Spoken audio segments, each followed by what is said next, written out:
الله من الشيطان الرجيم. بسم الله الرحمن الرحيم. فلا أقسم بمواقع النجوم وإنه لقسم لو تعلمون عظيم. إنه لقرآن كريم في كتاب مكنون لا يمسه إلا المطهرون تنزيل من رب العالمين.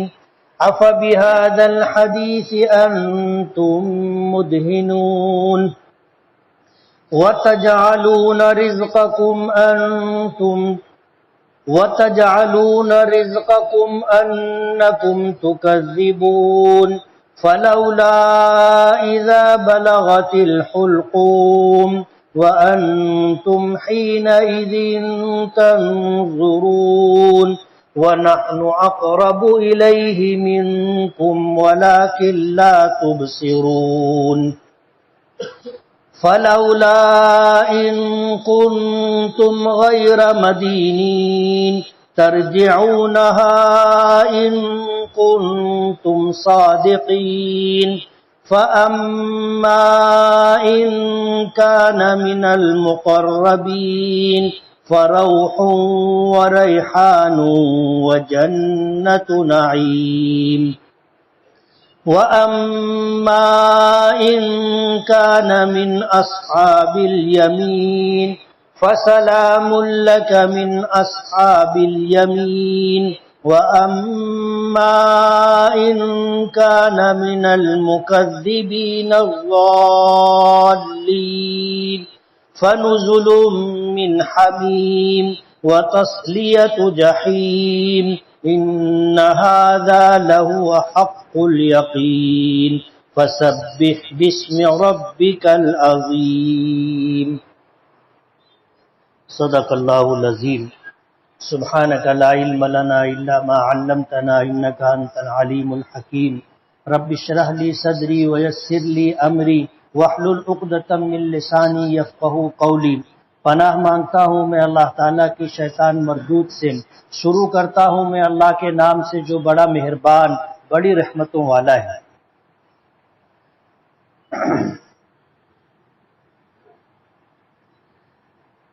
پس میں قسم کھاتا ہوں ستاروں کے ڈوبنے کی جگہوں کی، اور بے شک یہ بہت بڑی قسم ہے اگر تم سمجھو تو. بے شک یہ البتہ قرآن کریم عزت والا ہے اور لوح محفوظ میں لکھا ہوا ہے.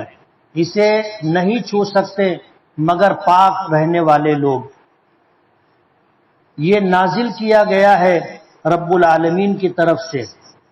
اب کیا اس بات میں بھی تم جو ہے سستی کرو گے؟ اور تم لوگوں نے اپنا وتیرہ ہی بنا رکھا ہے کہ تم جھٹلاتے رہو گے. پس اگر روح حلقوم تک، حلق تک پہنچ جائے اور تم اس وقت دیکھتے ہی رہو گے، اور ہم اس مرنے والے کے تم سے زیادہ قریب ہوں گے لیکن تم دیکھ نہیں سکو گے. پس اگر تم کسی کے تابع دار نہیں ہو، کسی کے حکم کے زیر فرمان نہیں ہو، تو تم روح کو واپس لے آؤ اگر تم اپنی بات میں سچے ہو. پس جو لوگ مقربین میں سے ہیں تو پس وہ راحتوں میں، نعمتوں میں اور شاندار جنتوں میں ہوں گے. اور اگر وہ لوگ دائیں ہاتھ والوں میں سے ہیں تو ان کے لیے بھی آپ کی طرف سے سلامتی ہے داہنے ہاتھ والوں کے لیے. اور اگر وہ لوگ جھٹلانے والے اور گمراہ لوگوں میں سے ہیں تو ان کے لیے مہمانی ہے کھولتے ہوئے پانی کی اور جہنم کی آگ میں داخل ہونے کی. اور بے شک یہ البتہ حق اور سچ بات یقین کرنے کے لائق ہے. پس آپ اپنے پروردگار کی جو عظمتوں والا ہے پاکی بیان کیجیے. یہ سورہ واقعہ کا آخری رکوع ہے اور الحمدللہ سورہ واقعہ مکمل ہو رہی ہے. چند دنوں میں رمضان المبارک کی شروعات ہو جائے گی رمضان المبارک میں درس قرآن موقوف رہتا ہے اور پھر عید کے بعد انشاءاللہ رمضان کے بعد درس قرآن کے بقیہ سورہ حدید سے آغاز ہوگا۔ یہ سورہ واقعہ کا آخری رکوع ہے۔ اللہ پاک نے فرمایا کہ میں ستاروں کے ڈوبنے کی قسم کھاتا ہوں، یعنی جس جگہ ستارے ڈوبتے ہیں، یا بعض مفسرین نے کہا کہ جس جگہ ستارے گرتے ہیں ان جگہوں کی میں قسم کھاتا ہوں، اور یہ معمولی قسم نہیں ہے، بہت بڑی قسم ہے۔ میں نے پیچھے یہ بات کہی ہے کہ اللہ رب العالمین ہمارے خالق بھی ہیں، اور ہمارے ہی نہیں پوری کائنات کے خالق اور مالک ہیں۔ اللہ اپنی مخلوقات میں سے جس چیز کی قسم کھانا چاہے کھا سکتا ہے، لیکن ہم مخلوق ہیں، اسی لیے ہمارے لیے ایک ضابطہ مقرر ہے کہ ہم اللہ کی اور اللہ کے ناموں کی اور اللہ کی صفات کی قسم کھا سکتے ہیں۔ اس کے علاوہ ہمیں کسی اور چیز کی قسم کھانے کی اجازت نہیں ہے۔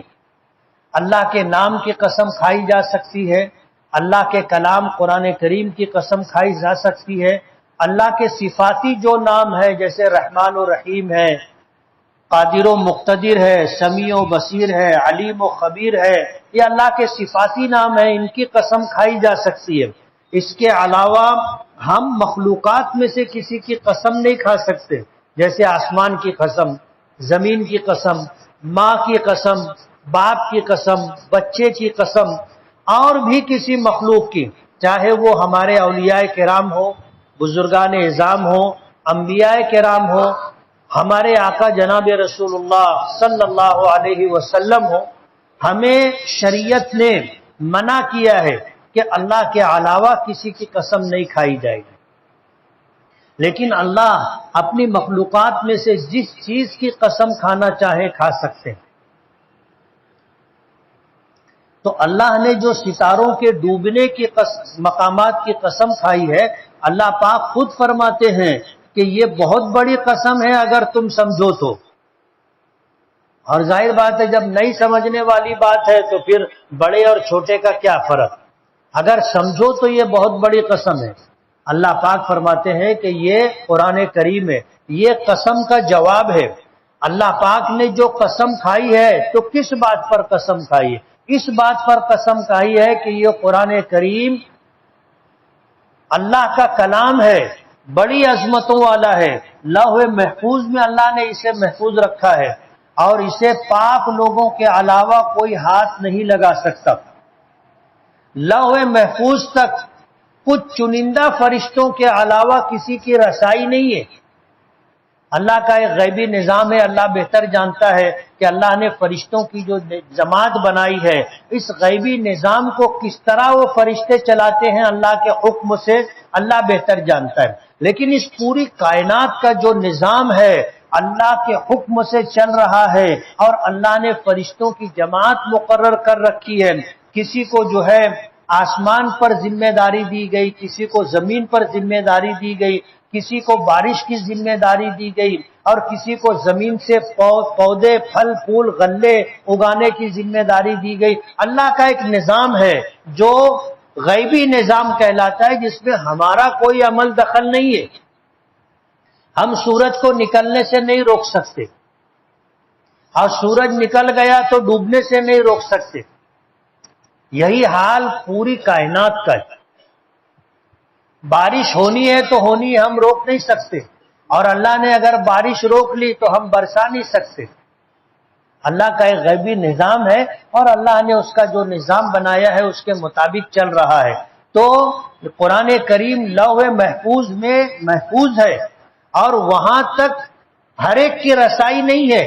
اللہ نے جن فرشتوں کو مامور کیا ہے وہاں تک ان کی رسائی ہے۔ ایک بات مفسرین نے اس آیت کے ذریعے سے ایک مسئلہ بیان کیا ہے کہ جس طرح فرشتے اللہ کی پاک مخلوق ہیں، ان کے ساتھ انسانی لاحقات نہیں ہے، جیسے ہمیں پیشاب کی حاجت ہوتی ہے، ہمیں کھانے کی حاجت ہوتی ہے، ہمیں قضاء حاجت کی ضرورت پڑتی ہے، ہمیں غسل کی ضرورت پڑتی ہے، تو پاکی ناپاکی کے جو مسائل ہم سے لگے ہوئے ہیں وہ فرشتوں کے ساتھ نہیں، وہ اللہ کی نورانی مخلوق ہے، اللہ کی نورانی مخلوق ہے، ان کی غذا اللہ کا ذکر ہے۔ ہماری غذا کچھ اور ہے جو زمین سے نکلتی ہے اور ہم اسے استعمال کرتے ہیں، اور استعمال کرنے کے بعد ہمیں پیشاب کی بھی ضرورت محسوس ہوتی ہے، قضاء حاجت کے لیے بھی جانا پڑتا ہے، لیکن فرشتوں کے ساتھ یہ بات نہیں ہے۔ تو فرشتے لوح محفوظ تک جاتے ہیں جن کو اجازت ہے، تو وہ پاک ہیں۔ قرآن کریم اللہ کا کلام ہے، اسے چھونے کے لیے پاکی کی ضرورت ہے۔ جیسے فرشتے پاک مخلوق ہیں تو وہ چھوتے ہیں، دنیا میں اللہ کا یہ کلام ہے، اور یہ تمام مسلمانوں کے نزدیک متفق علیہ بات ہے۔ مسلمانوں میں سے کسی کو قرآن کریم کے کلام الہی ہونے میں شبہ نہیں ہے۔ اگر کوئی صاحب ایمان قرآن کریم کے کلام الہی میں شبہ کرے کہ یہ اللہ کا کلام ہے کہ نہیں، جیسے مشرکین مکہ کہا کرتے تھے کہ یہ اللہ کا کلام نہیں ہے، یہ تو محمد کی اپنی بات ہے صلی اللہ علیہ وسلم، تو یہ ان کے لیے انکار تھا جس کی وجہ سے وہ کافر ہوئے۔ اگر کوئی صاحب ایمان اس میں شک کرے کہ یہ اللہ کا کلام ہے یا نہیں تو اس کا ایمان باقی نہیں رہے گا۔ تو جب یہ اللہ کا کلام ہے تو اس کو چھونے کے لیے پاکی کی ضرورت ہے۔ امام اعظم ابو حنیفہ رحمۃ اللہ علیہ نے یہی مسئلہ قرآن کریم کی اس آیت سے ثابت کیا ہے کہ اس کو پاک لوگ چھوئیں گے۔ جس کو نہانے کی غسل کی حاجت ہو وہ قرآن کریم کو ہاتھ نہیں لگا سکتا۔ جن عورتوں کو ایام آئے حیض یا نفاس کے وہ ناپاک ہوتی ہیں وہ انہیں ہاتھ نہیں لگا سکتا۔ جو آدمی بے وضو ہے وہ بھی اس قرآن کریم کو ہاتھ نہیں لگا سکتا۔ شریعت نے اس کو چھونے کے لیے پاکی کا حکم دیا ہے۔ آدمی حدث اصغر اور حدث اکبر دونوں سے پاک ہو، یعنی اس کو نہ غسل کی حاجت ہو اور نہ وہ بے وضو ہو، با وضو ہو تو قرآن کریم کو چھو سکتے ہیں۔ تنزیل من رب العالمین، اس قرآن کریم کو اللہ رب العالمین نے نازل کیا ہے جو سارے جہانوں کا پروردگار ہے۔ یہ ہمارے آقا جناب رسول اللہ صلی اللہ علیہ وسلم کا نہیں بلکہ ہمارے پروردگار کا کلام ہے اور اللہ پاک کی طرف سے نازل کیا گیا ہے۔ پھر فرماتے ہیں افبہذا الحدیث انتم مدہنون، کیا اس کے بعد بھی تم اس بات کو ماننے میں کوتاہی کرو گے، اس بات کو قبول کرنے میں پیچھے رہو گے، سستی کرو گے؟ تم نے تو اپنا طریقہ ہی جھٹلانا بنا رکھا ہے۔ وَتَجْعَلُونَ رِزْقَكُمْ أَنَّكُمْ تُكَذِّبُونَ، کیا تم نے اپنے لیے یہی طے کر رکھا ہے کہ تم جھٹلاتے رہو گے، مانو گے نہیں؟ پھر اللہ پاک فرماتے ہیں کہ جب روح حلق تک پہنچ جاتی، ہر مخلوق پر فنا طاری ہوگی، انسانوں میں اللہ نے روح رکھی ہے، جب یہ روح حلق تک پہنچ گئی تم سب کھڑے رہتے ہو، مرنے والے کو مرتے ہوئے دیکھتے رہتے ہو، اور ہم اس مرنے والے کے تم سے زیادہ قریب ہوتے ہیں، ہے نا؟ وَنَحْنُ أَقْرَبُ إِلَيْهِ مِنْ حَبْلِ الْوَرِيدِ، ہم انسانوں کی شہ رگ سے زیادہ اس سے قریب ہیں۔ تو جس وقت کسی کی روح نکالی جا رہی ہوتی ہے تو رشتہ داروں اور گھر والوں سے زیادہ اللہ رب العالمین قریب ہوتے ہیں اور اللہ کے فرشتے قریب ہوتے ہیں۔ ہم تو صرف تماشائی ہوتے ہیں، مرنے والے کو دیکھتے رہتے، کچھ کر نہیں سکتے، بے بس رہتے ہیں۔ اللہ پاک فرماتے ہیں کہ تم دیکھتے رہتے ہو جبکہ ہم تمہارے مقابلے میں اس مرنے والے کے زیادہ قریب ہوتے ہیں، لیکن تم ہمیں دیکھ نہیں سکتے۔ فلولا، پھر کیوں نہیں تم لوگ کسی کے حکم کے تابع ہو جاتے؟ جب تم کچھ نہیں کر سکتے، نہ سورج کو نکلنے سے روک سکتے، نہ ڈوبنے سے روک سکتے، کائنات کے اس پورے نظام میں تم بے بس ہو، عاجز ہو، کچھ بھی نہیں کر سکتے۔ اگر تمہاری ماں، باپ، بیوی، بچے، بھائی، بہن، رشتہ داروں میں سے کسی کا انتقال ہوتا ہے تو تمہاری حیثیت تماشائی سے زیادہ نہیں ہوتی۔ تم کسی مرنے والے کی روح اس کے جسم سے نکلنے سے نہیں روک سکتے، جب تم اتنے بے بس ہو تو تم خدا کی خدائی کا انکار کیوں کرتے ہو؟ یہ علامت ہے کہ اس پوری کائنات کا نظام چلانے والا کوئی ہے اور اسی کا نظام چلتا ہے. اس کے حکم کو نافذ ہونے سے دنیا کی کوئی طاقت نہیں روک سکتی. تم عاجز اور بے بس ہو تو پھر تم کیوں اس طاقت کو، قدرت کو، اس ذات کو مانتے کیوں نہیں؟ مانو. کیوں تم جو ہے کسی کے حکم کے تابع نہیں ہوتے؟ تم کسی کے حکم کے ماننے سے کیوں انکار کرتے ہو؟ اگر تم ان پورے نظام کو ماننے سے انکار کر رہے ہو تو چلو مرنے والے کی روح کو واپس لا کر کے بتاؤ. ظاہر بات ہے روح نکلتی ہے، دنیا دیکھتی ہے، کوئی روح کو نکلنے سے نہیں روک سکتا. اور روح اگر نکل گئی اور تم سمجھتے ہو کہ اس کائنات کے نظام میں کسی کو دخل نہیں ہے، یہ خود بخود ہو رہا ہے، تو تم واپس لے آؤ نا روح. اس کے بعد اس سورت کے شروع میں اللہ نے 3 قسم کے لوگوں کو ذکر کیا تھا. ایک تو سابقون الاولون کو ذکر کیا تھا، دوسری قسم تھی اصحاب المیمنہ، اور تیسری قسم تھی اصحاب المشأمہ کی. اس کا پھر تذکرہ کر رہے ہیں کہ جو لوگ سابقین اولین میں سے ہیں، اللہ کے مقرب ہیں، فروح تو ان کے لیے راحت ہے، وریحان خوشبو ہے اور راحت دینے والی چیزیں ہیں، وجنت و نعیم اور نعمتوں والی جنت اور باغات ہیں. پہلی قسم جو ایمان لانے میں بھی آگے آگے رہے، نیک عمل کرنے میں بھی آگے آگے رہے، وہ سابقین اولین ہیں. ان کے لیے اللہ نے الگ مقام رکھا ہے. اس کے بعد دوسرے درجے میں وَأَمَّا إِن كَانَ مِنْ أَصْحَابِ الْيَمِينِ، وہ لوگ جو اصحاب یمین کہلاتے ہیں، داہنی طرف والے، اللہ پاک فرماتے ہیں ان کے لیے بھی سلامتی ہے کہ یہ داہنی طرف والے. نبی کریم صلی اللہ علیہ وسلم جب معراج میں تشریف لے گئے تھے تو پہلے آسمان پر آپ نے دیکھا کہ حضرت آدم علیہ نبینا علیہ الصلاۃ والسلام ایک درخت کے تنے سے ٹیک لگا کر کے بیٹھے ہوئے ہیں، اور داہنی طرف ذرات کی شکل میں بے شمار ذرے ہیں، اور ذرات کی شکل میں بے شمار ذرے ہیں. نبی کریم صلی اللہ علیہ وسلم نے فرمایا کہ جب حضرت آدم دائیں طرف دیکھتے تھے تو خوش ہوتے تھے، بائیں طرف دیکھتے تھے تو روتے تھے، غمگین ہوتے تھے. حضرت جبرائیل سے نبی کریم صلی اللہ علیہ وسلم نے پوچھا کہ جبرائیل یہ کون ہے؟ تو حضرت جبرائیل نے بتایا کہ یہ حضرت آدم ہے اور آپ سلام کرو.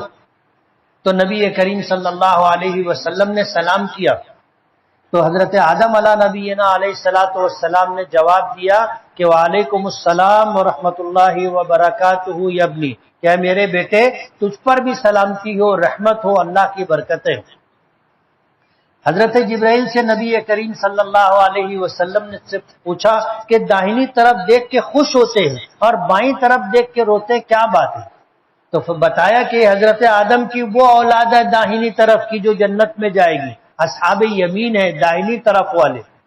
ظاہر بات ہے باپ کو خوشی ہوتی ہے کہ اس کے یہ بچے جنت میں جائیں گے، لیکن جب بائیں طرف دیکھتے ہیں تو حضرت آدم کی یہ وہ اولاد ہے جو جہنم میں جائے گی، تو اس کا دکھ باپ سے زیادہ کس کو ہوگا؟ تو پھر حضرت آدم ان کو دیکھ کر کے روتے ہیں. تو اصحاب یمین یہ جنتی، جنت میں جانے والے لوگ ہیں. فرمایا کہ اصحاب یمین کو آپ کے لیے سلامتی پہنچے. وَأَمَّا إِن كَانَ مِنَ الْمُكَذِّبِينَ الضَّالِّينَ، اور اگر یہ جھٹلانے والے ہیں، گمراہ ہیں، فَنُزُلٌ مِّنْ حَمِيمٍ، تو ان کے لیے مہمانی ہے. کیا؟ کھولتا ہوا پانی. میں نے پیچھے بتایا تھا کہ جب ان کو جہنمیوں کو پیاس لگے گی تو جہنمیوں کا جو پیپ ہوگا، بہنے والا خون ہوگا، وہی کھولتا ہوگا اور ان کو پینے کے لیے دیا جائے گا، اور جب یہ پیئیں گے تو پیٹ میں وہ رکے گا بھی نہیں، جلاتا ہوا منہ سے اندر جائے گا اور نیچے سے باہر نکل جائے گا، پیاس اور بڑھ جائے گی، تکلیف اور بڑھ جائے گی۔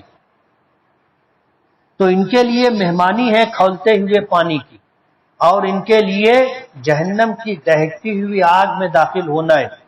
اللہ پاک فرماتے ہیں کہ یہ جتنی بات کہی گئی ہے، بے شک یہ ساری باتیں البتہ یقین کرنے کے لائق، ماننے کے لائق، سچ ہے، حق ہے، اس کا ماننا ضروری ہے۔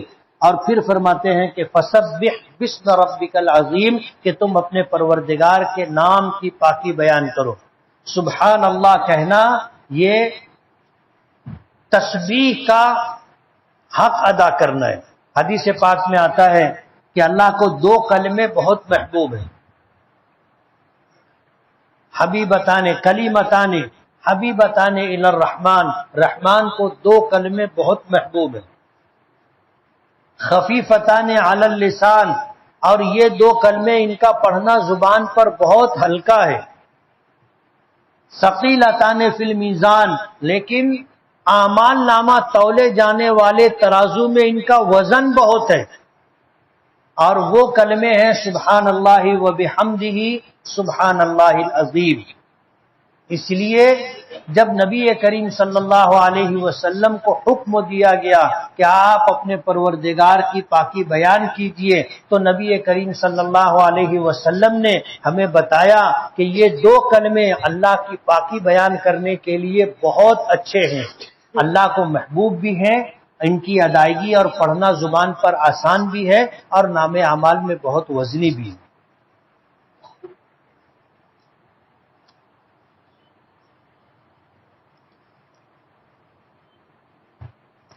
لیڈیز ٹیچر سے انعام حاصل کرتے وقت ہاتھ ملانا کیسا ہے؟ جائز نہیں ہے۔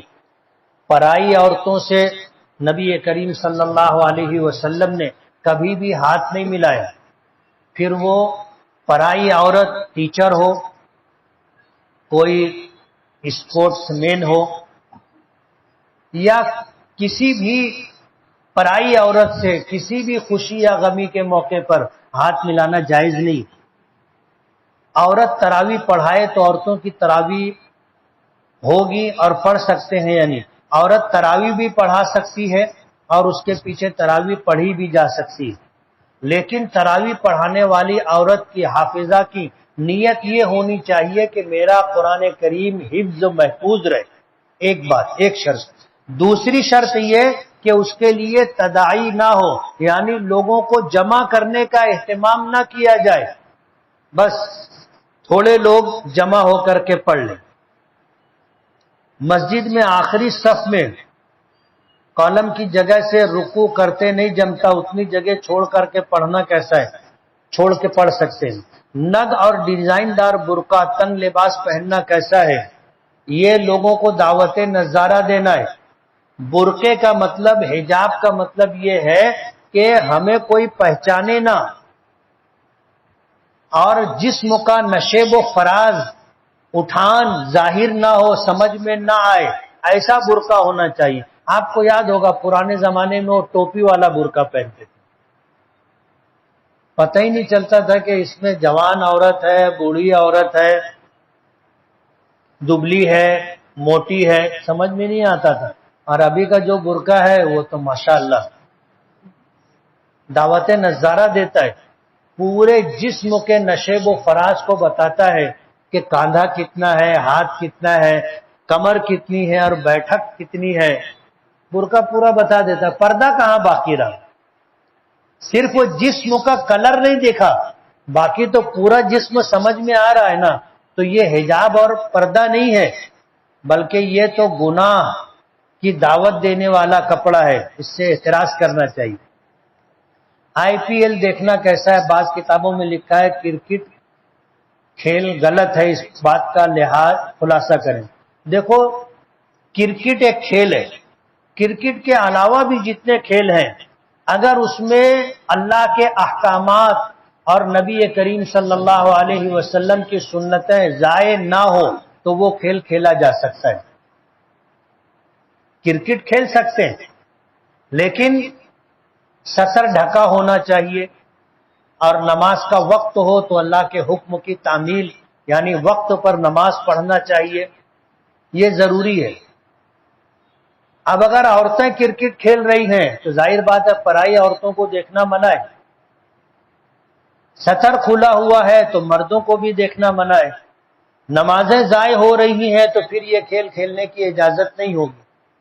کچھ کھیل ایسے ہیں جیسے شطرنج ہے، چوسر ہے، حضور پاک صلی اللہ علیہ وسلم نے اس سے تو منع کیا ہے۔ اس کے علاوہ دنیا بھر کے سارے کھیل اگر پردہ ہے، جسم کا سطر کھلا ہوا نہیں ہے اور اللہ کے احکامات نہیں ٹوٹتے تو اس کو دیکھا جا سکتا ہے۔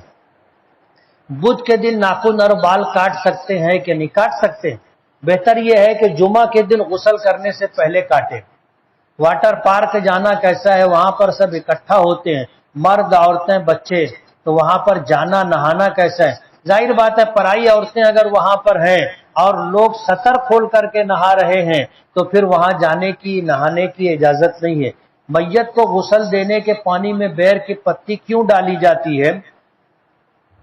بیر کی پتی میں یہ خاص تاثیر ہے کہ اس کے پانی سے بدن پر جو میل کچیل ہوتا ہے وہ جلدی کٹتا ہے، اس لیے، اور نبی کریم صلی اللہ علیہ وسلم نے اس کا حکم دیا ہے۔ اس لیے حضرت آج کل نوجوان افراد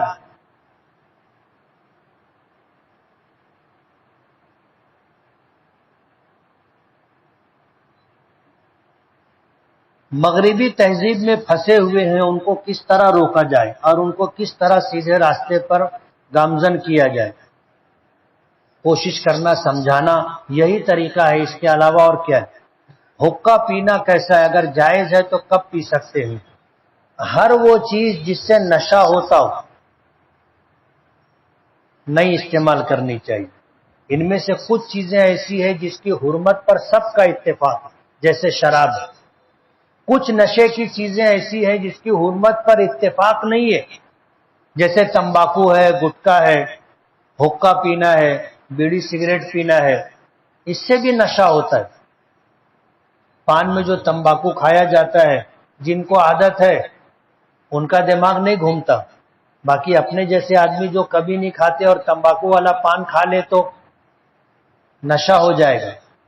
اس لیے یہ نشہ آور چیز ہے، احتیاط کا تقاضا یہ ہے کہ ہم استعمال نہ کریں۔ کیوں؟ نبی کریم صلی اللہ علیہ وسلم نے فرمایا کل مسکر حرام، ہر نشہ آور چیز حرام ہے۔ میں ایک سول انجینئر ہوں اور ایک سائٹ کا سپروائزر ہوں، اور اس سائٹ کی بلڈنگ میں 2 پوجا روم یعنی مندر ہے، تو اس کی تعمیر میں میرا علم و استعمال ہو رہا ہے، تو کیا اس مندر میں جب تک پوجا ہوگی اس کا گناہ مجھے ملتا رہے گا؟ ظاہر بات ہے اگر تمہیں پتا ہے کہ یہاں پر پوجا کی جائے گی تو اس کی تعمیر مکروہ ہے، حرام اور ناجائز نہیں ہے۔ کیوں؟ اس لیے کہ یہ تعمیر پوجا کرنے والے اس کو پوجا کے لیے استعمال کریں گے، آپ تو صرف وہ بنانے والے ہیں، لیکن ظاہر بات ہے کہ آپ کو پتا ہے کہ اس میں پوجا ہوگی تو اس کی تعمیر مکروہ ہے اپنے لیے۔ ایک شخص نے کسی کو سلام کیا اور جس کو سلام کیا اس کے ساتھ 2-4 لوگ تھے، تو کیا سب لوگ اس سلام کا جواب دے سکتے ہیں؟ اور نہیں دیا تو گناہ ملے گا؟ سب کو جواب دینا چاہیے۔ اور بہت لوگوں نے سلام کیا تو اپنا ایک آدمی کا ایک جواب سب کے لیے کافی۔ 100 روپے میں کتنے روپے زکوٰۃ کے نکالنا چاہیے؟ 2.5 روپیہ، 100 میں 2.5 روپیہ۔ زید کے پاس کچھ رقم تھی جس کی زکوٰۃ وہ گزشتہ سال ادا کر چکا، اور وہ رقم ابھی بھی موجود ہے، تو کیا اس سال بھی اس کی زکوٰۃ ادا کرنی ہوگی؟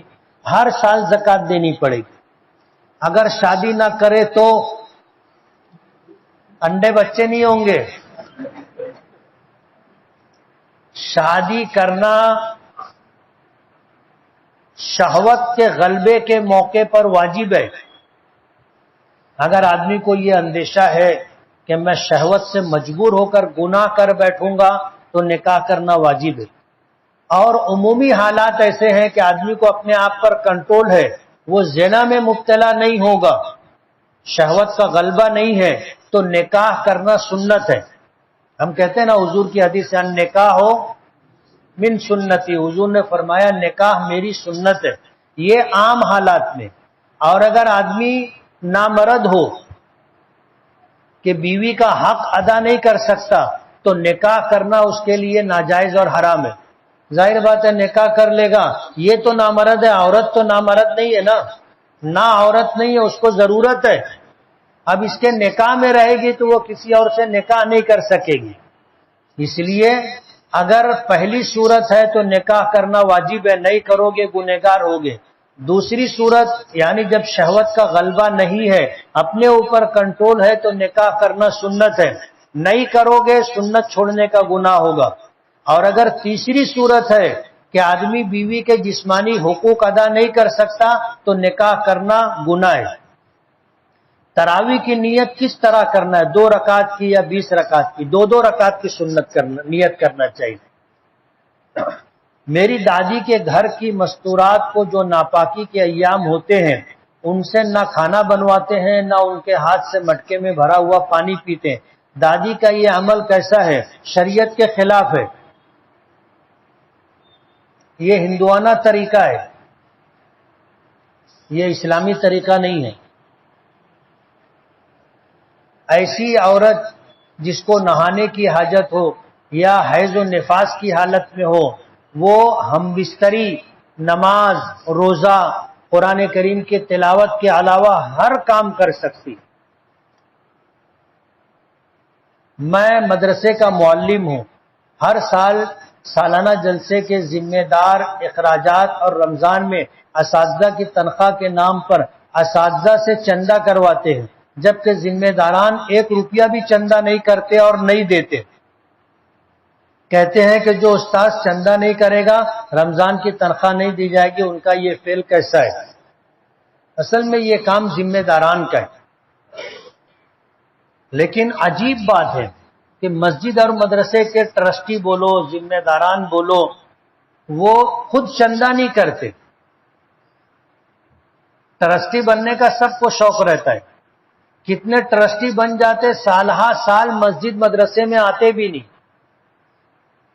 اور کتنے ٹرسٹی ایسے ہیں کہ مسجد مدرسے میں چندہ بھی نہیں دیتے، نام کے ٹرسٹی ہیں۔ ظاہر بات ہے یہ بہت بڑی کوتاہی ہے۔ اور رہ گیا چندہ کرنا نہ کرنا، اگر آپ ملازم ہو، وہ ذمہ دار ہیں، آپ کے ان کے درمیان اگر ایسا کوئی معاہدہ یا ایگریمنٹ ہے یا بات طے ہے کہ آپ کو چندہ کرنا پڑے گا تو آپ چندہ کرنے کے ذمہ دار ہیں، آپ کو کرنا پڑے گا۔ اور اگر ایسا کوئی معاہدہ نہیں ہے تو آپ چندہ نہ کریں۔ جیسے میں مسجد مدرسے کا ملازم تھا، لیکن میری شرط تھی کہ میں چندہ نہیں کروں گا، آپ کو رکھنا ہو تو رکھو، نہیں رکھنا ہو تو چھٹی دے دو۔ تو میں نے کبھی چندہ نہیں کیا، اور اگر کوئی لا کے بھی دیتا ہے تو میں بولتا ہوں کہ یار مجھ کو کیوں دے رہا ہے، ان کو دے دینا، یہ مسجد کے ذمہ دار ہیں، میرے ہاتھ میں کیوں دے رہا ہے؟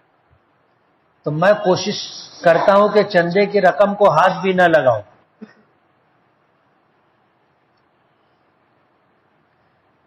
لوم چلاتے وقت اکثر ڈھوٹے میں نری لگا کر منہ سے سڑکا جاتا ہے، اب وہ ایسے کھینچتے ہیں آسانی کے لیے، جبکہ اس کے لیے گیبے کا ایک وہ بنا لیتے ہیں، وہ لگا کر کے ڈال کے نکال سکتے ہیں، مگر وہ اتنا نہ کرنا پڑے، آسانی کے لیے سڑکتے۔ روزے کی حالت میں اگر حلق میں روئی یا اس طرح کا دھاگا وغیرہ چلا گیا تو روزہ ٹوٹ جائے گا۔ میں ٹیلر ہوں، سلائی کے بعد کپڑا زائد بچ جاتا ہے، اس کپڑے کا کیا مسئلہ ہے؟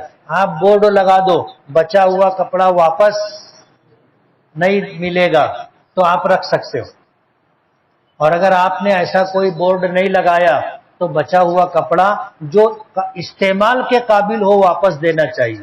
ایک تو قطرن ہوتی ہے، وہ استعمال کے قابل نہیں ہوتی، لیکن جو بچا ہوا کپڑا رومال بن جائے، چھٹلی میں بچے کا کپڑا بن جائے، یا اب بڑے کا کپڑا بن جائے، جوڑ لگا ہوگا کر کے، تو واپس کرنا ہو۔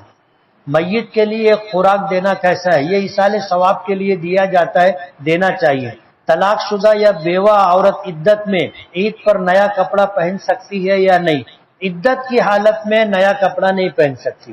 ایک دوست ہے، اسے کچھ بھی لکھنا پڑھنا نہیں آتا، آپ کوئی دعا بتائیے۔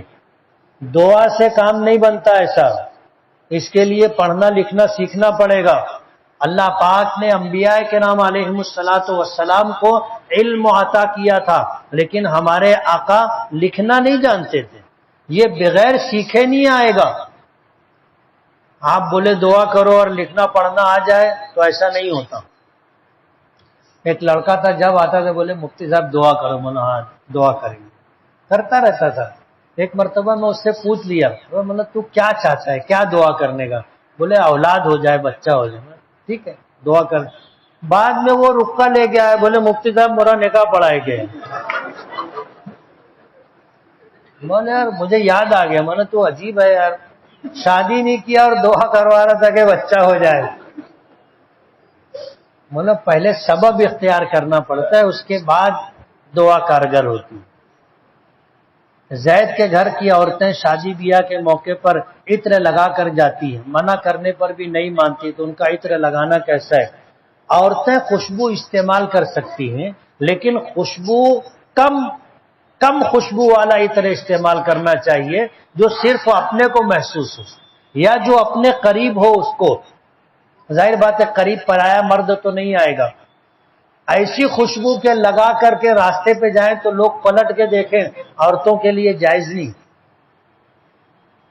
کیا بیوی کے انتقال کے بعد اس کا شوہر اس کو چھو سکتا ہے، دیکھ سکتا ہے، قبر میں اتار سکتا ہے؟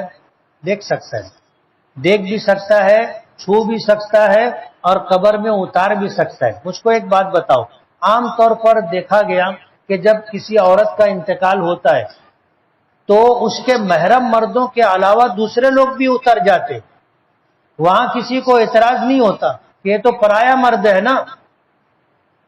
شوہر تو شوہر ہے، جب پرایا آدمی اتر سکتا ہے تو شوہر نہیں اتر سکتا کیا؟ مگر کچھ ایسی باتیں ہیں جو غلط طریقے سے لوگوں کے درمیان چل پڑی۔ اگر کسی شخص نے بغیر انشاءاللہ کے کہا کہ میں فلاں کام کروں گا اور وہ نہیں کر پایا تو کیا وہ بات قسم میں شمار ہوگی؟ قسم میں نہیں شمار ہوگی۔ زید کو 3 سے 4 مرتبہ خواب دکھا کہ اس کی موٹر سائیکل چوری ہو گئی ہے، تو اس خواب کی کیا تعبیر ہے؟ سکڑ لگا کے رکھنے کا۔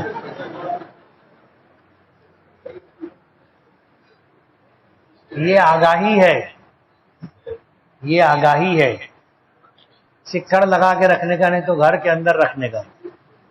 بعض مرتبہ دوست و احباب کسی دعوت میں ساتھ لے کر چلے جاتے ہیں کہ چل، حالانکہ جانے والا کی دعوت نہیں ہوتی، تو اس میں کوئی حرج تو نہیں؟ حرج ہے نا، جب تیری دعوت نہیں ہے تو کیوں جا رہا ہے؟ حضور نے منع کیا، بغیر دعوت کے دعوت کھانا جائز نہیں ہے۔ ہمارے یہاں جو شادیوں میں بے دعوتی لوگ آ جاتے ہیں، حضور نے فرمایا کہ آتے وقت تو وہ چوری کا گنہگار ہوتا ہے، اور جب نکلتا ہے تو ڈکیتی کا گنہگار ہوتا ہے۔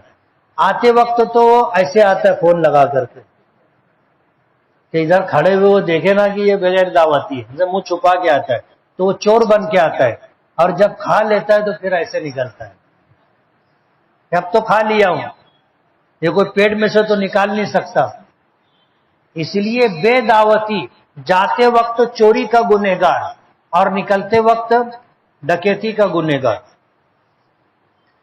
نبی کریم صلی اللہ علیہ وسلم کی ایک صحابی نے دعوت کی، آپ جا رہے تھے تو ایک آدمی عقیدت اور محبت میں آپ کے ساتھ ساتھ چلنے لگا۔ ہوتا ہے، ہم لوگ بھی جاتے رہتے ہیں، لوگ ساتھ میں ہو جاتے ہیں۔ اب میں کہاں جا رہا ہوں ساتھ میں چلنے والوں کو نہیں معلوم، لیکن وہ محبت میں ساتھ میں چلتے ہیں۔ تو ایسے حضور دعوت کھانے جا رہے تھے، ایک آدمی ساتھ میں لگ گیا، تو آپ جب دروازے پر پہنچے تو اس آدمی نے استقبال کیا، تو حضور نے فرمایا کہ تم نے مجھے کھانے کی دعوت دی ہے، یہ میرے ساتھ چلا آیا ہے، اگر اس کو بھی دعوت دو تو یہ میرے ساتھ کھانا کھا لے گا۔ تو اس نے کہا کہ اللہ کے رسول دعوت ہے اس کو بھی، تو حضور نے اس کو کھلایا۔ اور اگر وہ دعوت نہیں دیتا تو حضور کیا بولتے؟ تیری دعوت نہیں ہے تو نہیں کھا سکتا۔ گھر میں اگر کسی کو ماتا نکلتی ہے تو گھر کی عورتیں 41 دن تک اسے نہانے سے منع کرتی ہیں۔ یہ غلط بات ہے، ایسا نہیں۔ اور اگر کسی کو ماتا نکلے تو اس کے لیے کوئی عمل یا وظیفہ بتلا دے جس سے مریض کو آرام ہو جائے۔ سورہ فاتحہ 21 مرتبہ پڑھ کر دم کرنا چاہیے۔ صاحب ترتیب کسے کہتے ہیں؟ صاحب ترتیب اس شخص کو کہا جاتا ہے کہ بالغ ہونے سے لے کر ابھی تک اس کی کوئی نماز قضا نہ ہوئی ہو، وہ صاحب ترتیب۔ ہم میں شاید کوئی مشکل سے صاحب ترتیب ہوگا، اور صاحب ترتیب کے بڑے فضائل ہیں کہ جب سے وہ بالغ ہوا ہے ابھی تک اس کی کوئی نماز قضا نہیں ہوئی، ایک بات۔ دوسری بات، اگر نماز اس کی قضا ہو گئی تو دوسری نماز سے پہلے اس نے اس کو پڑھ لیا، اس کے ذمے کوئی نماز باقی نہیں ہے، وہ صاحب ترتیب۔ اگر کسی کو یہ معلوم کرنا ہے کہ اس پر آسیب یا جادو کیا گیا ہے تو بغیر عامل کے وہ کیسے معلوم کر سکتا ہے؟ اور اگر معلوم ہو جائے کہ آسیب اور جادو ہے تو اس کا علاج کیسے کریں؟ یہ بھی ایک فن ہے۔ جیسے آدمی ڈاکٹر ہوتا ہے، MBBS کتنے سال پڑھتا ہے؟ سرجن ہو تو کتنے سال پڑھتا ہے؟ وقت لگانا پڑتا ہے، سیکھنا پڑتا ہے۔ اب جو آدمی سرجن نہیں ہے، اگر وہ بولے کہ آپریشن کیسے کر سکتے تو میں بتا سکتا کیا؟ ایک آدمی MD نہیں ہے، MD فزیشین، اگر کوئی بیمار اس کے پاس گیا تو وہ بتا سکتا ہے کہ اس کو کیا بیماری ہے۔ جب تک پڑھے گا نہیں، سیکھے گا نہیں، تجربہ نہیں حاصل کرے گا وہاں تک نہیں بتا سکتا۔ اسی طرح یہ بھی ہے کہ یہ بھی ایک بیماری ہے، راستہ الگ ہے اس کا، اس کو بھی باقاعدہ فن کے طور پر سیکھنا پڑتا ہے، اور اس میں کچھ آیتیں ہوتی ہیں، کچھ دعائیں ہوتی ہیں جس کا ایک مخصوص تعداد کے اندر وظیفہ کرنا پڑتا ہے، جس کو زکوٰۃ ادا کرنا کہتے ہیں۔ آدمی جب وہ سب کچھ کرتا ہے تو وہ بتا سکتا ہے کہ اس کو کیا ہے، اور جب معلوم ہو گیا کیا ہے تو اس کا کیا علاج ہے وہ بھی سیکھنا پڑتا ہے۔ لیکن عام طور پر کیا ہے، لوگ بیوقوف بناتے ہیں۔ یہ ایک ایسا دھندا ہو گیا جس میں کیپٹل نہیں لگتا، کچھ لگتا نہیں ہے۔ آدمی کیا ہے، تھوڑا بال بڑے کر لے، کچھ داڑھی اوڑی ہرا پیلا کپڑا پہننے لگ جائے، بابا ہو جاتا ہو۔ اور لوگ عقیدے کے اتنے کچے ہوتے ہیں کہ جاتے ہیں ان کے پاس۔ ایک آدمی جامع مسجد کا ہمارا مصلی تھا، انتقال ہو گیا، اللہ اس کی مغفرت کرے۔ ہم لوگ جماعت میں گئے تھے تو وہ ساتھ میں تھا۔ اس کو 3 دن کی جماعت میں 2 سورت مشکل سے یاد میں کرا سکا تھا، قل اعوذ برب الفلق اور قل اعوذ برب الناس۔ مجھ کو ایک مرتبہ کچھ لوگ بولنے لگے کہ فلاں جگہ مولانا ہے، بابا ہے، ان کی دعا سے بہت اثر ہوتا ہے، اور لوگ مغرب بعد وہاں لائن لگائے رہتے ہیں۔ میں نے سن لیا، ایک کان سے سنا اور دوسرے کان سے، لیکن وہ بات ذہن میں رہ گئی تھی۔ اتفاق سے ایک دن میرا ادھر جانا ہوا اور ٹائم بھی وہی تھا، تو دیکھا تو صحیح میں گردی لگی تھی۔ میں نے کہا بابا کا دیدار تو کر لیں۔ میں جھانکا تو وہی آدمی تھا جس کو 2 سورت یاد کروائے۔ میں نے کہا چلو اس کا کام تو چل رہا۔ اب یہ 2 سورت بھی کوئی معمولی سورت نہیں ہے۔ نبی کریم صلی اللہ علیہ وسلم پر جادو کیا گیا تھا تو حضور پر یہ 2 سورتیں نازل ہوئی تھی۔ اس میں 11 آیتیں ہیں دونوں سورتوں کی ملا کر۔ خواب میں نبی کریم صلی اللہ علیہ وسلم کو بتایا گیا کہ آپ کے داڑھی کے بال پر 11 گرہ گانٹھ لگا کر اس کو فنا جگہ کچھ چیزوں کے ساتھ دفن کیا گیا، تو حضور نے جا کر کے اس کو نکلوایا تو جب ان صورتوں کو پڑھنا شروع کیا تو ہر آیت پر ایک گرہ کھل جاتی تھی. تو یہ دو صورتیں جادو کو ختم کرنے کے لیے بہت مؤثر ہے. مجھے بتانا یہ ہے کہ وہ دو صورتوں پر اپنی دکان چلا رہا تھا اور ماشاءاللہ چل بھی رہی تھی، لوگوں کو فائدہ بھی تھا. میرے والد صاحب کی طبیعت ناساز ہے، ڈاکٹر نے انہیں روزہ رکھنے سے منع کیا، تو ایسی صورت میں ہم روزوں کی قضا کیسے کریں؟ والد صاحب ابھی روزہ نہیں رکھ سکتے تو روزے کا فدیہ دے، بعد میں اللہ تندرستی دے دے تو ان روزوں کی قضا کر لیں، اور اگر خدا نخواستہ تندرستی نہیں ملی، انتقال ہو گیا، تو جو فدیہ دیا گیا ہے اس سے روزوں کی ادائیگی ہو جائے گی. حضور کو جب غسل دیا گیا تو اس کا پانی کیا ہوا پتہ نہیں. حضور کی نماز جنازہ کس نے پڑھائی؟ کسی نے نہیں پڑھائی، سب نے اپنی اپنی نماز جنازہ پڑھی. کھجور کھانے کا صحیح طریقہ لے کر کے آؤ تو بتائیں گے. مجھے 2-3 بار سپنے میں کالا سانپ پوتے کے بستر میں دکھا، کبھی ادھر کبھی ادھر منہ نکالتا ہے، اور جب مارنے کو ڈنڈا اٹھاتا ہوں تو بھاگ جاتا ہے، پھر لال پیلا دکھتا ہے. سانپ کو خواب میں دیکھنا دشمن کو دیکھنے کی علامت. اگر سانپ سے ہمیں کوئی نقصان پہنچا تو تعبیر اچھی نہیں، اور اگر خواب میں سانپ دیکھا، ہم نے اس کو مار دیا یا ہم کو دیکھ کر کے وہ بھاگ گیا تو دشمنوں سے ہم کو کوئی نقصان نہیں ہوگا، یہ اس کی تعبیر.